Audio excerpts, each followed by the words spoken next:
시편 87편입니다. 1절로 2절입니다. 시온은 하나님이 세우신 하나님의 도성입니다. 첫 문장, 그 하나님이시죠.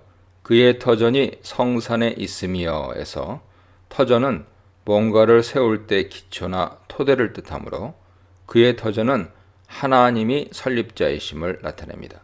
성산은 거룩한 산이란 뜻으로서 시온산을 가리킵니다. 첫 문장은 하나님이 시온을 세우셨다는 선포인 것이죠. 성산은 두 해석이 가능합니다. 첫째, 성산들은 시온산을 지칭하며 복수형을 사용해서 시온산의 장엄함을 나타낸다고 볼 수 있습니다. 둘째, 성산들을 예루살렘 주위를 두르고 있는 시온산을 비롯한 여러 산들 또는 상등성이로 이해할 수 있습니다. 시편 125편, 133편에 있습니다. 이 산들 중에는 시온산을 포함하여 감람산, 모리아산 등이 있으나 시 전체가 시온에 초점을 맞추고 있으므로 성산들은 결국 시온산을 염두에 둔 표현으로 볼 수 있습니다. 시온은 또한 하나님이 특별히 사랑하시는 곳이죠. 시인은 하나님이 야곱의 모든 거처보다 시온의 문들을 사랑하신다고 선언합니다. 여기서 시온의 문들은 예루살렘 성의 입구, 성문을 가리키죠. 원래 시온은 다윗 왕이 여부스 족속에게서 빼앗은 요새로서 다윗의 성으로 불렸고 예루살렘 성에 속해 있어 예루살렘의 별칭 또는 대체어로 사용되었습니다. 야곱의 모든 거처는 말 그대로 이스라엘의 다른 거주지들, 성, 마을들을 가리키는 것으로 보거나 1절에 성산들을 암시한다고 볼 수도 있습니다. 어느 쪽으로 이해하든 2절은 시온이 하나님의 특별한 관심과 사랑을 받는 곳임을 부각시키려는 선포입니다.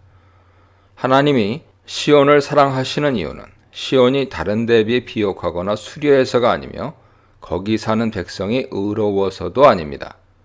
바산의 산들이 시온산보다 훨씬 높고 보기에 더 빼어나지만 하나님은 시온을 사랑하셨고 시온을 그의 거처로 삼으셨습니다.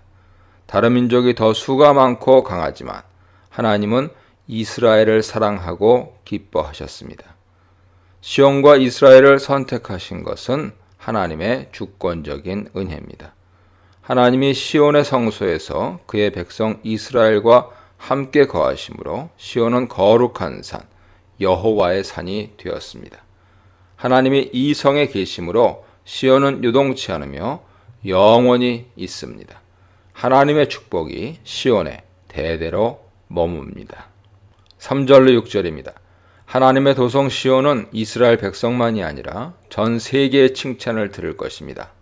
너 시온을 가리켜 영광스럽다 말하는도다 하는 것을 직역하면 영광스러운 일들이 너에 대해 말해지는도다 입니다. 원문에서 영광스러운 일들이 첫 단어로 나와 강조되었고 동사가 말하다의 수동형으로 나와 말하는 주체보다는 목적어인 영광스러운 일을 강조합니다. 1, 2절에 하나님이 성을 세우시고 사랑하신 것을 과거부터 현재에 이르는 시온의 영광스러운 일들로 본다면 이제 시인이 말하려는 4절로 6절의 내용은 종말에 일어날 영광스러운 일들이죠. 시온에 대한 영광스러움이 언급된다는 것은 시온에 대한 찬양을 암시합니다. 1, 2절이 이스라엘에 초점을 맞추어 시온을 찬양한다면 4절로 6절은 범우주적으로 시온의 영광스러움을 찬양합니다. 이 시에서 선포하는 시온의 영광스러운 일은 시온이 열국의 모태가 된다는 점이죠. 4절은 내가 라합과 바벨론을 나를 아는 자들로 언급하리라. 보라, 블레셋과 두로와 구스여 이것들도 거기, 시온이죠. 거기에서 태어났다고 기록합니다. 이때 4절에서 말하는 주체는 누구인지 언급되지 않았으나 내용상 하나님 말씀을 선지자가 대언하는 것으로 유추할 수 있습니다. 라합은 원래 바닷 괴물을 지칭하지만 여기서는 이집트를 가리키죠. 라합이 바벨론과 병행되었고 블레셋 등 열국 목록 같은 문맥에서 나왔으므로 이사야 30장 7절에서처럼 지명인 이집트를 상징적으로 비유하는 것으로 보는 것이 타당하기 때문입니다. 이집트와 바벨론 두 나라는 역사적으로 이스라엘을 핍박하고 침략했던 강대국의 대표적인 예죠. 이들은 수많은 우상신을 섬겼으며 이집트는 라합이라는 바닷괴물로 불리는 데서도 추측할 수 있듯이 강포함과 교만함으로 세상에 알려진 열국입니다. 이스라엘은 이런 열국들한테서 도움을 구하며 우상들을 섬겼습니다. 그런데 하나님은 이런 이집트와 바벨론이 하나님을 아는 자, 즉 하나님을 섬기고 예배하는 자들 중에 속했다고 말씀하십니다. 이들뿐 아니라 이들의 버금가는 블레셋, 두로, 구스도 시온에서 태어난 하나님 백성으로 선포될 것입니다. 블레셋은 이스라엘 남서부 해양 민족으로 이스라엘을 시시때때로 괴롭혔던 원수며, 두로는 시돈과 더불어 해상 무역으로 이름을 떨친 나라고, 구스는 다시스와 같이 이집트에서 멀리 떨어진 무역국 에디오피아를 지칭합니다. 모두 하나님께 대항하고 자신의 힘을 자랑하던 나라들이었죠. 이사야 45장 보세요. 그러나 장래 이들은 시온의 하나님 백성이 되며 그를 경배하게 될 것입니다. 이사야 19장 23절이야 보세요. 5절에서도 이 사람 저 사람이 거기 시온에서 태어났다고 말할 것이라고 하며 세계 온 나라와 백성이 시온 백성이 될 것을 예고합니다. 이와 같은 장면은 다른 시편에서 또는 이사야나 스바냐 선지자들을 통해 예견된 바와 일치하고 있습니다.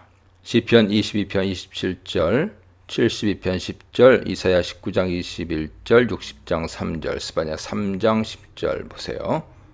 세상의 열고 다 품은 시온은 지존자 하나님이 세우신 도성으로 확실히 설 것입니다. 하나님은 민족들을 명부에 기록하며 그 수를 헤아리실 때 이들이 다 시온에서 나온 하나님의 백성임을 다시금 확증하실 것입니다. 하나님이 각 사람의 이름을 기록하시는 모습은 다른 성경에서도 볼 수 있고 그 명부는 기념책이나 생명책 등으로 언급되었습니다.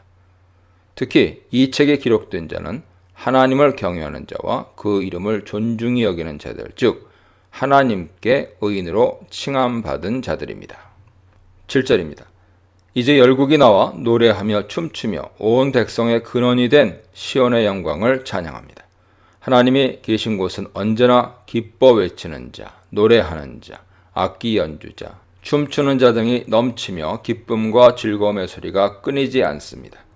그들 모두가 나의 모든 근원이 내게 시온에게 있다고 외치며 시온의 백성임을 축하하고 하나님을 찬송할 것입니다. 근원은 샘이란 뜻도 있습니다.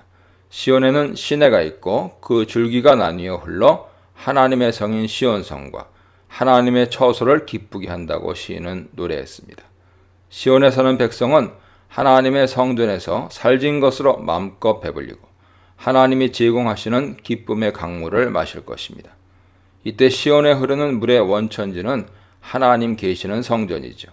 에스겔 선지자는 이 물이 성소를 통해 흘러나옴을 목격했고 성전 문지방에서 흘러내린 물이 점점 차올라 사람이 건널 수 없는 충만한 강이 되었음을 묘사했습니다.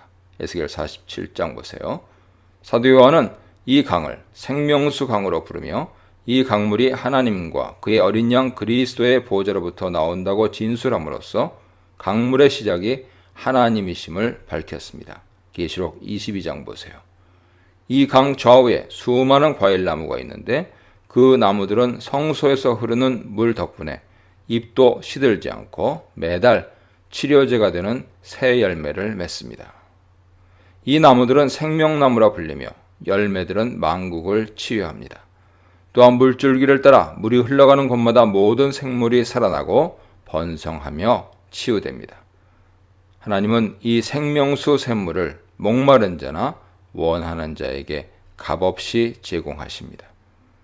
이와 같이 시온이 모든 것과 모든 이의 근원이 되는 가장 근본적인 이유는 생명의 근원이신 하나님이 그곳에 계시기 때문입니다.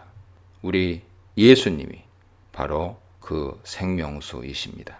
이 문단에서는 하나님의 영광이 머무는 시온, 하나님의 사랑이 미치는 이방인, 하나님의 은혜로 회복되는 시온에 대해 묵상해 보시기 바랍니다.